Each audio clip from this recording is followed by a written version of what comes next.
Welcome to PMRC radio program.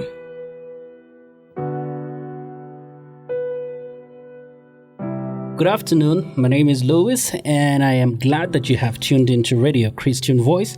Now, infrastructure development is a key driver of progress and a critical enabler of productivity and sustainable economic growth. Over the last 9 years, a period that covers both the revised 6th NDP as well as the 7th NDP, Zambia has pursued an intensive infrastructure development agenda. This agenda has been focused on the transport, agriculture, health, and education sectors. With me in the studio to discuss a few key developments in each of these sectors specific to infrastructure as well as their benefits is Mr. Chisengele Chibuta, a researcher at the Policy Monitoring and Research Center. Mr. Chibuta, welcome to the program. Thank you for having me, Mr. Yui. Pleasure to be here. Awesome. Let's quickly dive into what we're looking at today. First and foremost, what are some of the key infrastructure developments that have taken place in the transport sector?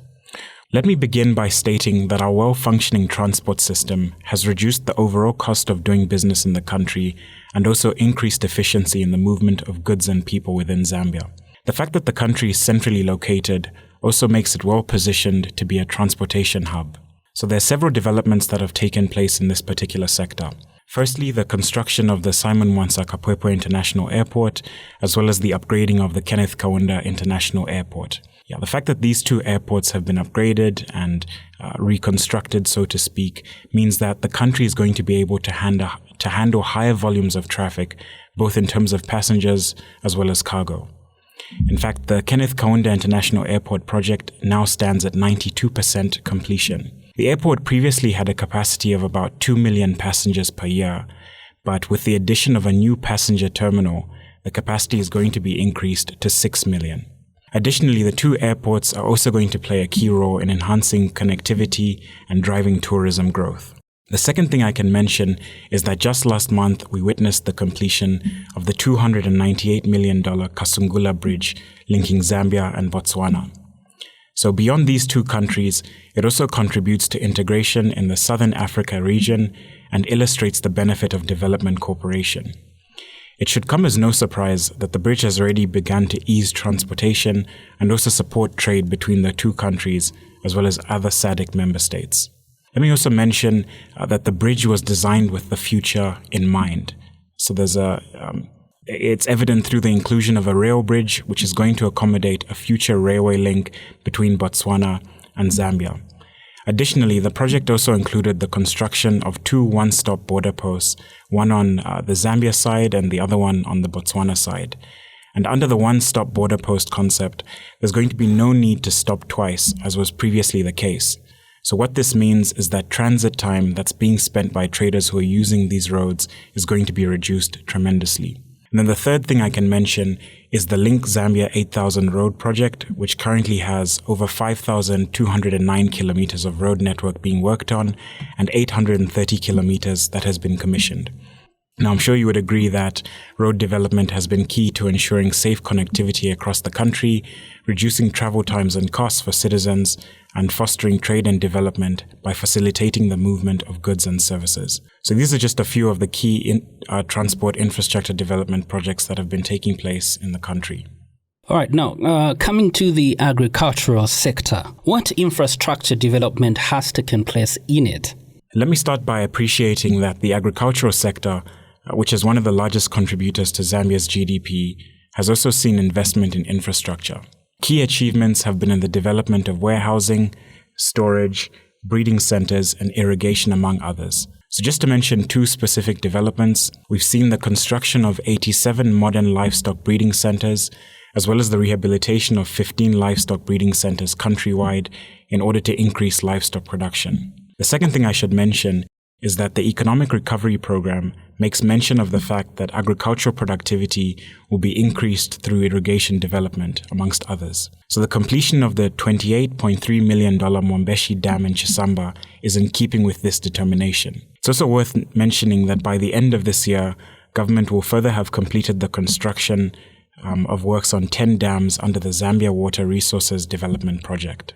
Now, the COVID-19 pandemic has shown us that the health of any country is critical to the well-being of its citizens. Can you make a comment about the developments that have taken place in this sector? So, infrastructure development in the health sector has been focused on construction, modernization, as well as upgrading. A total of 439 health posts, which includes 276 rural posts, and 24 mini hospitals have been completed. This includes Chinsali and Kalindawalo General Hospitals, which were specifically built to increase the availability of good quality health services for people in Muchinga and Eastern Province, respectively. Selected health facilities have been upgraded to first-level hospitals. These are Matero, Chipata, and Chilenje clinics. This has played a key role in decongesting hospitals with a larger flow of traffic in Lusaka, such as UTH. We've also witnessed the completion of the expansion and refurbishment of Minor Soko Military Hospital, as well as an increase in bed capacity at Levi Mwanawasa Hospital from 120 to 850 beds. The expanded Levi Mwanawasa Hospital and the modernized Minor Soko Military Hospital in Lusaka have been key in Zambia's fight against the COVID-19 pandemic. All right, in case you're tuned in, this is Radio Christian Voice. I'm your host. My name is Lewis, and I am not alone in the studio. I am having this wonderful conversation with Mr. Chisengele Chibuta, a researcher at the Policy Monitoring and Research Center. All right, and of course, Mr. Chibuta, we've talked about the COVID-19, but as with health, the education sector is also vital to the country. Improved education and skills development are rather instrumental in creating societies that are better able to respond to the social and economic development challenges that they may face. Now, what infrastructure has been developed in this sector? Yeah, so let me also add that the availability of a skilled workforce whose foundation is education is critical to ensuring productivity in any economic sector. So with this in mind, the government has achieved some of the following. They've established 2,386 early childhood centers countrywide, which have enrolled over 80,000 children. And with this, we are seeing an improvement in cognitive development through the provision of these centers. We've also witnessed 5 colleges being upgraded into universities, amongst which are Chalimbana, Kwame Nkrumah, and Mukuba universities. We further witnessed the construction of 118 schools, as well as the upgrading of 220 basic schools to secondary schools. So the development of adequate education infrastructure, together with the recruitment of academic staff, has contributed to a reduction in teacher-pupil ratios. So previously, one teacher was teaching 75 pupils per class at primary school level and 68 pupils at secondary level. But by 2019, one teacher was handling a class of 45 pupils at primary and 35 at secondary level. So this has essentially meant that teachers can better pay attention to the particular learning needs of each pupil.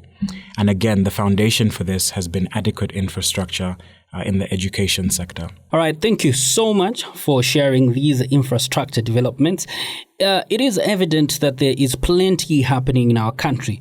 Do you have any concluding remarks? Yes, so it's quite clear that government is committed to the development of modern and robust infrastructure.